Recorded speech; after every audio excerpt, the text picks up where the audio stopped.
வணக்கம் உறவுகளே. பிரிந்த தம்பதிகள் ஒன்று சேரணுமா? நான் எனக்கு தெரிஞ்ச பதிவு ஒன்று போடுறேன். திருவண்ணாமலை மாவட்டத்தில் ஆரணிக்கு அருகில் கங்காதீஸ்வரர் பிரதோஷத்தன்னைக்கு தரிசனம் செஞ்சோம்னா பிரிந்த தம்பதிகள் ஒன்று சேர்ந்துருவாங்க. ஒரு சமயம் சிவனின் கோபத்துக்கு ஆளானார் துர்வாசர். இதிலிருந்து விடுபட வேணும்னு இங்கு ஒரு சிவலிங்கத்தை நிறுவி தினமும் அபிஷேகம் செஞ்சார். முனிவரை சோதிக்க விரும்பிய சிவன் என்ன பண்ணார்னா, அபிஷேகம் செய்யும் குளத்தின் நீரை வற்ற செஞ்சிட்டார். மறுநாள் அதில் சொட்டு தண்ணீர் கூட இல்லைன்னு தினமும் நீராடி வழிபட்டோமே, இப்போது இப்படி ஆயிடுச்சேன்னு சொல்லி இது என்ன சோதனை அப்படின்னு சொல்லி சிவனை சரணடைஞ்சிட்டாரு. அப்போது சிவலிங்கத்தின் அருகில் தண்ணி பீரிட்டுதாம்மா ஊற்று. அதில் நீராடிய துர்வாசர் மகிழ்ச்சியில் திளைச்சிருக்காரு. அன்று முதல் சுவாமிக்கு கங்காதீஸ்வரர்னு பெயர் வச்சுட்டாங்க.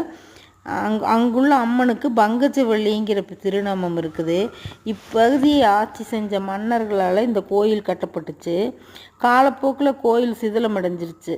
திருப்பணி செஞ்சு 2014 கும்பாபிஷேகம் நடந்திருக்குது இந்த கோயிலில். இது எனக்கு தெரிஞ்ச பதிவு. உங்களுக்கு பிடிச்சிருக்கும்னு நினைக்கிறேன். உங்களுக்கு பிடிச்சிருந்தால் லைக் பண்ணுங்கள், ஷேர் பண்ணுங்கள், சப்ஸ்கிரைப் பண்ணுங்கள், பெல் பட்டன் அமுத்துங்க. இந்த நாள் இனிய நாளாக எல்லோருக்கும் அமையட்டும்.